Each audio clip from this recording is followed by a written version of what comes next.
이번 시간은 의인은 믿음으로 살리라라는 말씀이 있잖아요. 그 부분에 대해서 한번 같이 정리를 해 보도록 하겠습니다. 이제 의인은 믿음으로 말미암아 살리라, 이 말씀이 이제 로마서에 가장 크게 나오죠. 로마서에 보면은 복음에는 하나님의 의가 나타나서 믿음으로 말미암아 믿음에 이르게 하나니 기록된 바 오직 의인은 믿음으로 말미암아 살리라, 이렇게 말씀이 나와요. 굉장히 유명한 말씀이죠.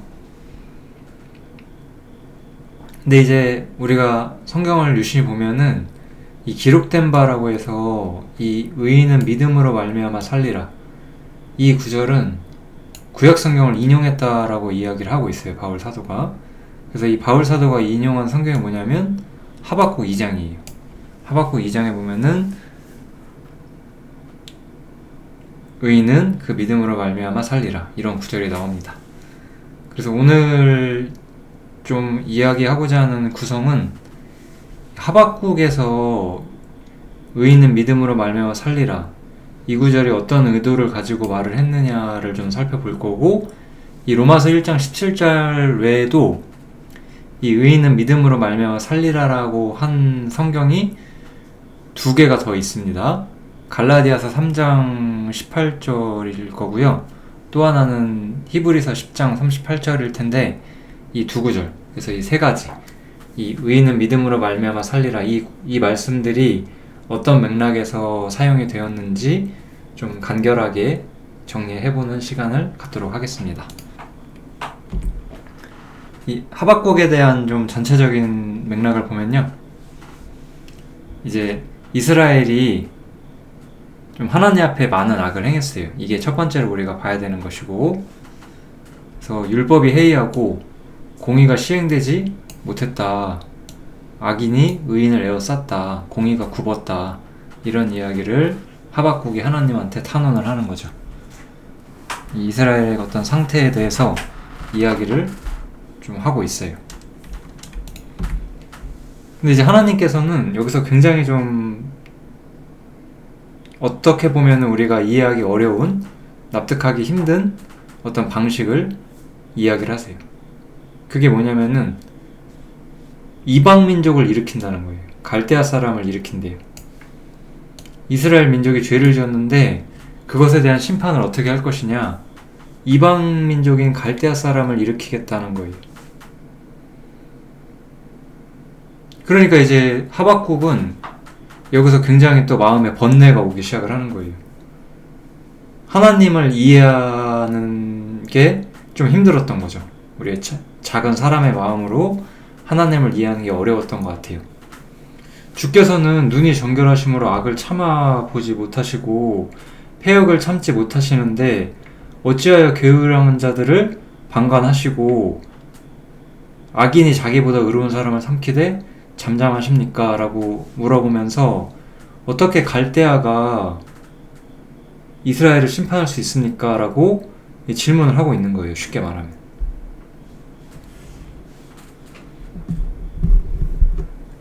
이것의 맥락은 한마디로 말하면 이거죠. 어떻게 악인을 들어서 우리를 벌하실 수 있습니까? 라고 묻는 거죠, 지금. 어떻게 악인을 들어 세워서 우리를 벌하실 수 있습니까?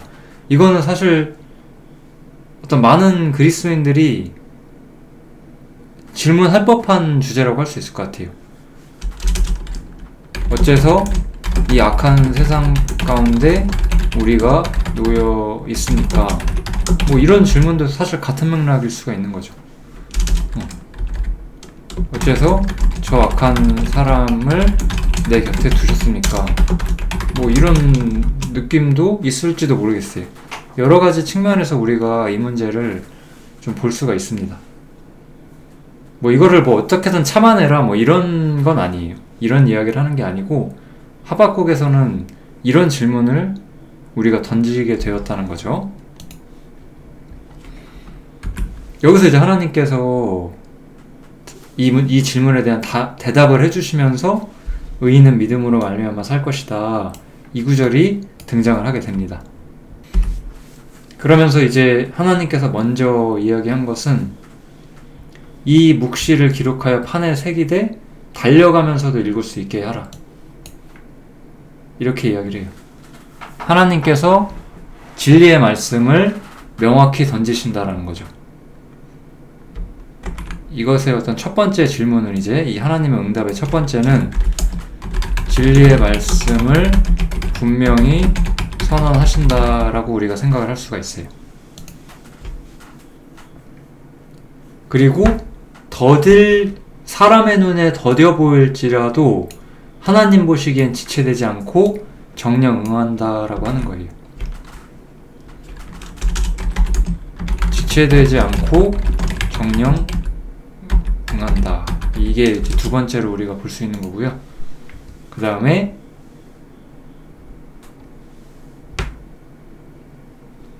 그러나 의인은 믿음으로 말미암아 살아야 될 것이다 라고 이야기를 하는 거죠. 즉 우리가 여기서 볼 수 있는 결론은 이거예요.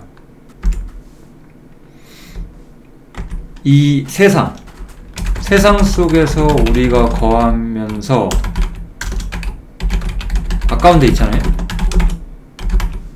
이 문제에 대해서 하나님께서는 어떻게 답을 하시냐라는 건데요. 이게 분명한 거죠. 하나님께서는 분명한 선언을 해주셨다는 거예요. 뭔가 모호하고 뭔가 애매하고 해석의 여지가 있는 그런 게 아니라 사실 언제나 성경은 생각보다 아주 분명하고 이렇게 애매하게 해석하지 않는 구절들이 많이 있어요. 이거잖아요. 우리가 확실히 아는 건 이거예요. 하나님께서 세상을 심판하실 것이다. 이거죠.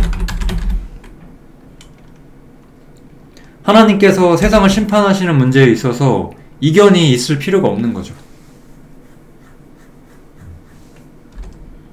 하나님께서 결국 악인을 벌하실 것이다. 이것도 우리가 분명하게 알고 믿을 수 있는 사실인 거예요. 다만 이 일이 현재는 우리 앞에 아직 이루어지지 않았고 아직 이루어지지 않아서 우리가 고난을 겪는다 이거잖아요, 지금. 근데 여기서 하나님께서 제시하신 건 뭐예요? 지체되지 않는다라는 거죠. 반드시 이루어질 것이다 이거잖아요. 그러니까 우리한테 남는 건 뭐예요, 그러면? 우리는 기다림과 인내가 우리 앞에 남아있다라는 거예요. 우리는 하나님의 뜻을 기다려야 되고 하나님께서 분명히 선언하신 것들을 이루어 주실 때까지 기다리라는 거예요. 그럼 이 기다림과 인내는 우리가 왜 해야 되고 어떻게 해야 되고 우리가 어째서 기다리고 인내해야 하느냐? 우리가 믿음을 갖고 있기 때문이다 이거죠. 하나님께서 반드시 그분의 뜻하신 바를 성취하시고 공의를 굳게 세우고 아름다운 세상을 만드시고 악을 징벌하시고 이 모든 일을 이루실 거라는 그 믿음을 우리가 가지고 있다라는 거예요. 그래서 의인은 그 믿음으로 말미암아 살아야 될 것이다 라고 이야기를 하는 겁니다. 여기서는 이 구절은 그래서 이 하박국에서 의인은 믿음으로 말미암아 산다 라는 것은 결국은 인내를 말하고 있어요. 믿음의 인내라고 우리가 쉽게 좀 생각을 할 수가 있을 것 같습니다. 하박국에서 말하는 거는 믿음의 인내다 이렇게 정리를 해주시면 좋을 것 같고요. 그러면서 이제 이 갈대아 임할 심판, 분명한 심판이 있을 것이다. 우리는 그것을 믿고 기다려라. 하나님께서 공의를 세우신다. 우리가 믿고 기다려야 되는 거잖아요. 그런 부분들을 이야기를 하는 거죠. 계속해서 심판을 통해서 하나님의 의가 드러나는 것이 또한 나오고 있죠. 이 이야기의 가장 확실한 맥락은 제가 이 얘기를 아까 안 하고 지나간 것 같긴 한데요. 갈대아가 이스라엘을 심판하고 있어요. 하나님의 뜻에 의해서. 하나님께서 어째서 이렇게 하시고 이거에 대한 이제 하박국의 질문이 있었잖아요. 이제 하나님께서 갈대아를 심판하신다 이거죠. 그래서 악인을 심판하시고 의인을 세우시겠다, 이런 이야기를 하고 있는 거예요. 지금 이게 하박국의 전체적인 이야기라고 할 수가 있고, 이 상황 속에서 대저 물이 바다를 덮음같이 여호와의 영광을 인정하는 것이 세상에 가득할 것이다 라고 이야기를 하고 있죠. 결국 이 문제도 우리한테 말하는 것은 분명해요. 그러니까 이런 것도 이런 거예요. 우리가 오해하지 말아야 되는 거, 성경은 제가 명확하다고 말씀드렸죠. 이 구절은 복음을 의미하는 것이 아니에요.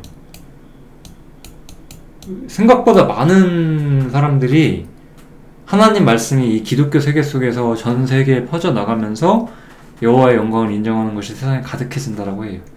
이 세상은 여호와의 영광을 인정하는 것으로 가득하지가 않아요.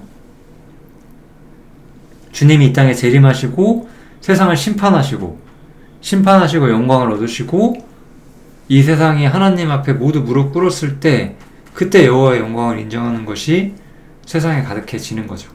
지금은 아직 그럴 때가 오지 않았다고 우리가 할 수가 있습니다. 분명히 이런 날이 오겠다라는 거예요. 우리는 그런 날을 믿고 기다리라는 거죠. 지체되지 않고 반드시 응할 것이다. 그러니까 우리는 믿음을 가지고 인내를 해야 되는 거예요.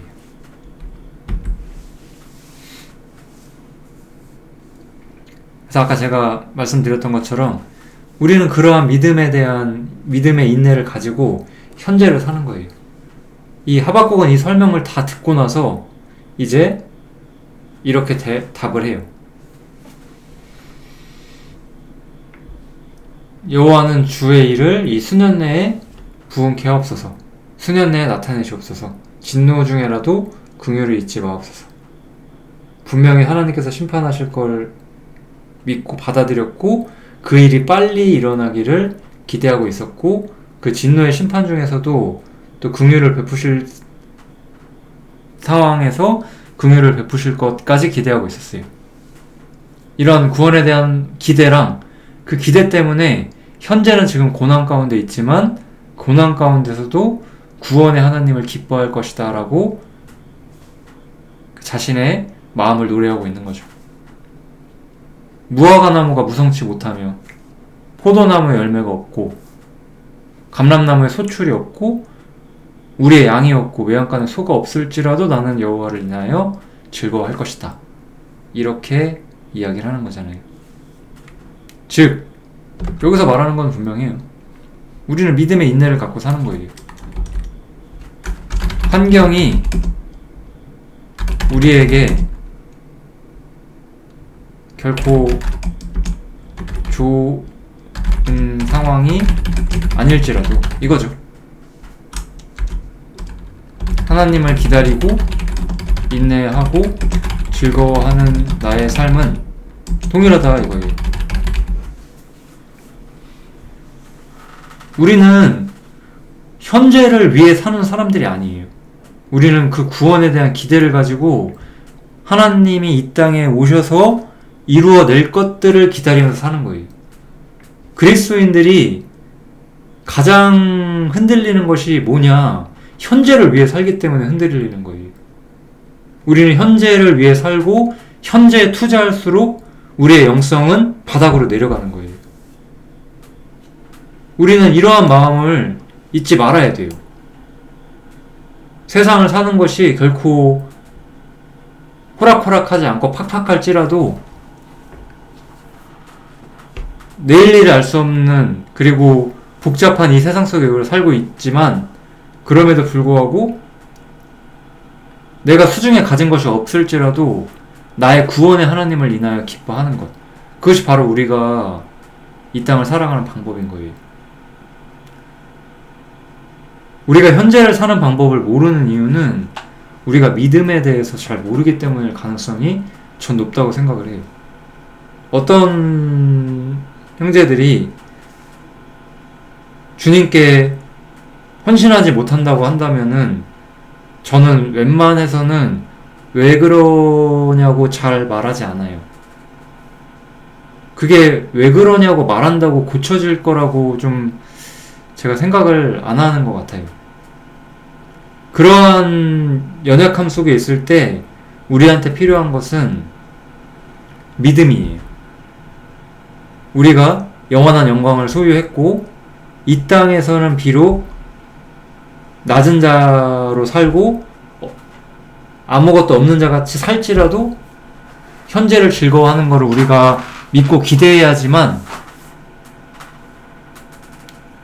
우리는 더 주님께 나아갈 수가 있다라는 거죠. 하박국은 이 믿음이 무엇인지를 우리한테 굉장히 많이 말을 해줘요. 그래서 하박국에서 우리가 볼 수 있는 결론은 이거죠. 의인에게는 믿음이 요구가 되는 거고, 그 믿음 속에서 자신의 생각이 아니라 하나님의 말씀을 진리로 받아들이는 거예요. 그래서 그 진리 가운데서 소망과 믿음을 가지고 살아가는 것, 그것이 바로 의인은 믿음으로 말미암아 살리라라는 말씀이 가진 어떤 의미라고 할 수가 있습니다.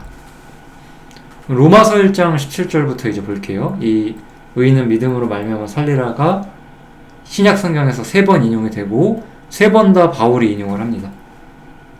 그래서 첫 번째 로마서 1장 17절은 복음엔 하나님의 의가 나타나고 오직 의인은 믿음으로 말미암아 산다, 이렇게 말을 하고 있죠. 이것의 맥락은 이제 로마서 3장을 보면은 예수님께서 화목제물로 제시가 돼요. 예수님이 십자가를 통해서 화목제물로 제시가 되었고, 그 십자가를 통해서 죄에 대한 엄정한 그런 결과가 드러나고 또 죄에 대한 그 사면이 드러나게 돼요. 하나님은 죄를 너무나 미워하셨기 때문에 예수님을 십자가에 달지 않고서는 죄 문제를 해결할 수 없었고, 그것을 통해서 하나님의 어미하심이 드러나게 되었고요. 또한 그렇게 예수님께서 십자가에 달림으로써 우리의 죄가 용서되었고, 그것을 통해 하나님의 사랑이 드러나게 됐어요. 이 모든 과정을 통해서 하나님께서는 십자가를 통해서 죄를 사면하는 것에 대해서 자신의 의로우심을 보여주셨다는 거예요. 그래서 자기도 의로우실 뿐만 아니라 이제 믿는 사람도 의로워졌다라고 선언을 하는 거예요. 그래서 이 선언에 대해서 우리는 믿음으로 받아들여요. 우리가 의로워졌다라는 것이 아니에요.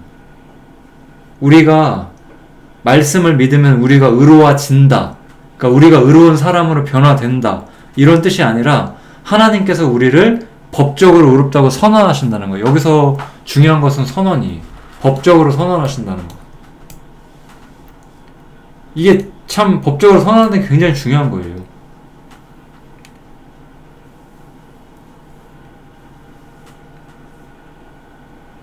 우리의 내면이 여전히 죄인의 몸을 입고 있잖아요. 우리가 거듭났고 새로운 피조물이 되었긴 하지만 우리는 여전히 옛사람을 가지고 있잖아요. 육신이 있잖아요. 그럼에도 불구하고 하나님께서는 우리를 의롭다고 선언하신다는 거예요. 이 선언에 대한 믿음, 이 말씀에 대한, 아까 본 것처럼 말씀을 진리라고 받아들이는 믿음이 우리한테 요구가 되는 거예요. 바울 사도는 이러한 측면을 로마서 1장에서 강조를 하고 있습니다. 갈라디아서에서는 이런 이야기를 해요. 오늘은 좀 간단히만 말씀을 드릴게요. 이 이야기들은 하나하나 자세히 풀려고 하면은 다 개별적으로 깊이 다뤄야 되는 주제긴 하지만 사실 우리 모두가 스스로 생각해 봐야 되는 문제이긴 하거든요. 그래서 오늘은 이런 이야기들이 있다라고 간단히만 정리를 하는 게 목적입니다. 여기서는 우리가 율법으로 말미암는 것이 아니라 믿음으로 산다는 것을 제시하고 있어요. 믿는 사람에게 이야기를 하는 거예요. 이 교회 역사에는 생각보다 이건 좀 알아야 되는 부분이 있긴 한데요. 이 율법이 들어오고자 하는 그런 교회 역사가 굉장히 많았어요. 이 구절이 별거 아닌 것 같지만 굉장히 많은 것들을 담고 있거든요. 이 교회사에서 좀 어거스틴이라는 사람이 있었어요. 초대교회 교부예요. 어떤 점에서는 되게 그 고대 기독교의 어떤 일종의 창시자 같은 그 교리를 정립한 사람으로서 어떤 되게 역할을 가지고 있어요. 그 다음에 이제 칼뱅이라고 해서 굉장히 유명한 사람이 있죠. 장로교 창시자죠. 근데 이제 이 어거스틴하고 칼뱅이 이런 이야기들을 합니다. 이제 이 사람이 이제 어떤 얘기를 하냐면, 의인이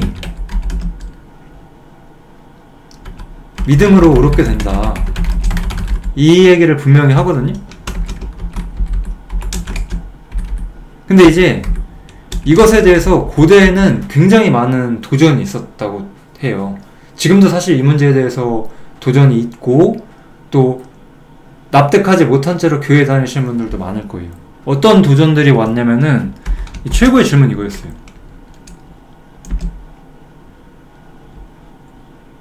만약에 오직 믿음과 은혜로만 우리가 의로워진다면, 이거예요. 우리가 의로워진다면 우리는 방종으로 행하지 않느냐. 이 질문이 엄청나게 많이 왔었어요. 근데 이 사람들이 이 질문에 방어를 하기 위해서 행함을 덧붙입니다. 이게 되게 문제였던 거예요. 이 칼뱅도 마찬가지예요. 이분도 행함을 덧붙여요. 이 행함이 자꾸 덧붙는 거예요.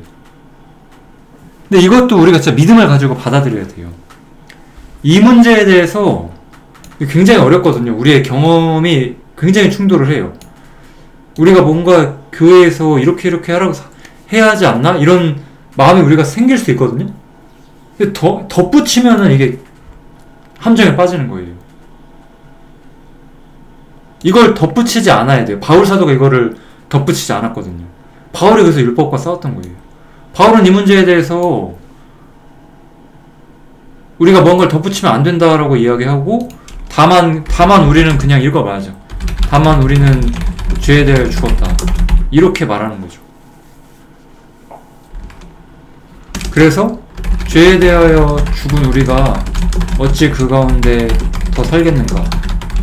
굉장히 추상적이면서도 난해한 질문을 던지지만, 어떤 점에서 복음을 올바로 받아들인 사람은 이 바울의 말에 좀 반응할 수 있거든요.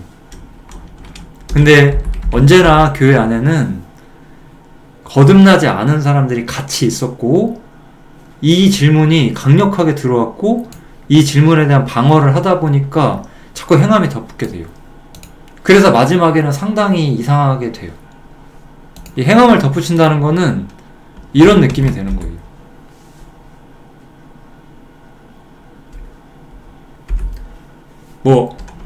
행해야 구원받는다, 이렇게까지는 안 가요. 이렇게까지 말하는 건 아니고,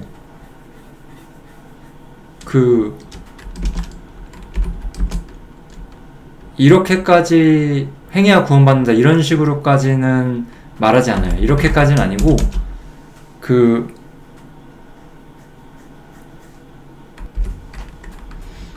구원의 증거로서 이러한 행함이 있을 것이다, 이런 것들을 약간 규범을 정해놓는 거죠. 마치 이러한 행함이 없으면 증거가 없는 것처럼. 이게 참 어려운 주제죠. 왜냐면은 우리도 마땅히 거듭나면은 이런 면이 있을 것이다 라고 사실 우리도 갖고 있는 생각이 있거든요. 근데 그것을, 이게 규범이 되면은 뭐가 되냐면은, 규범을 세우면 이러한 행함을 따라할 수 있어요. 이게 항상 문제가 되는 거예요. 그냥 종교 안에도 규칙이 있잖아요. 그냥 거듭나지 않은 종교도 규칙이 있고, 하다못해 기독교가 아닌 종교도 안에도 규범과 규칙이 있어요. 이러한 행함을 따라할 수 있는 거고, 그래서 이런 규범들이 들어오면서 율법이 들어오게 되고, 또 하나 이거죠. 칼뱅이 이렇게 얘기를 했었는데요. 점진적 성화가 있다, 이 얘기가 나와요. 이 점진적 성화라는 거는 우리가 처음보다 나중에 더 나은 사람이 될 것이다, 이거거든요. 이거는 철저히 거짓이죠. 이거는 아주 거짓된 거예요. 제가 이 문제에 대해서 너무나 많이 이야기를 했죠. 로마서 7장도 이 얘기를 하고 있는 거고, 우리가 이 문제를 이해하지 못했다면은 복음 전체를 이해하기가 어려워져요. 이런 문제를 더하면서 이제 행함이 덧붙고 이제 율법적인 것들이 들어오죠. 정확히 그 유대인의 율법을 그대로 가져오는 건 아니에요. 근데 이런 것들이 같이 들어와요. 근데 우리는 이런 율법과 행함으로 사는 게 아니다, 이 얘기를 하는 거예요. 믿음으로 산다. 이것이 이제 갈라디아 3장에서 말을 하는 거고요. 히브리서에서는 이게 오히려 저는 그 하박국에서 인용했던 것과 가장 같은 맥락인 것 같아요. 거의 비슷하죠? 잠시 잠깐 후면은 오실 이가 오실 것이다. 지체하지 않는다. 지체하지 않으신다고 했잖아요. 아까 하박국에서도. 그래서 나의 의인은 믿음으로 말미암아 살리라. 즉 이것은 아까 하박국에서 봤던 거랑 같은 주제예요. 하나님에 대한 믿음을 갖고 인내와 끈기를 가지고 이 땅을 살아가는 거. 이 땅을 살면서 뒤로 물러가 침륜에 빠지지 않고 그 영혼의 구원함이 완성되는 그날까지 인내하고 끈기를 가지고 하나님께 소망을 두고 이 악한 세상 속에서 주님의 오시는 날을 기다리면서 소망 가운데 사는 사람들, 그들의 이야기를 하고 있는 거죠. 히브리서 10장 38절이 이 주제를 가장 잘 다뤄주고 있다, 전 그렇게 생각이 들어요. 오늘 제가 여러가지 이야기를 드리긴 했지만 좀 가장 하고 싶었던 얘기는 사실 이거라고 저는 생각합니다. 우리가 이 땅에 살면서 주님이 오실 것에 대한 믿음, 주님이 오실 것에 대한 기대, 그리고 하나님께서 반드시 그분의 뜻하신 바를 이룰 거라는 믿음, 그 믿음 때문에 우리가 이 땅에서는 지금은 고난이 있어도 고난 가운데서 소망 갖고 살 수 있는 거, 이런 점이 우리가 굉장히 필요해요. 믿음을 가지고, 믿음의 눈을 가지고 이 세상을 보는 거예요. 세상 사람들처럼 세상을 보면 안 돼요. 우리는 믿음의 눈을 가지고 세상을 봐야 됩니다. 이게 우리한테 정말로 필요한 점이거든요. 그래서 의인은 믿음으로 말미암아 사는 거예요. 우리는 믿음을 가지고, 믿음의 눈을 가지고 성경을 읽고 하나님의 말씀을 진리로 받아들이고 사람들의 반대와 사람들의 생각에 맞추기 위해서 무언가를 더하지 않고, 아까 굉장히 위대하다고 여겨지는 그런 그 교부들, 그 기독교 신학자들도 덧붙이다가 망하는 거예요. 덧붙이다가 뭔가가 생겨요. 그리고 믿음을 가지고 낮은 자로서 이 땅에서 소망 가지고 사는 것, 그게 우리한테 필요한 부분이 될 거라고 생각합니다. 의인은 믿음으로 말미암아 사는 거죠. 이 주제는 오늘 여기까지 하겠습니다. 감사합니다.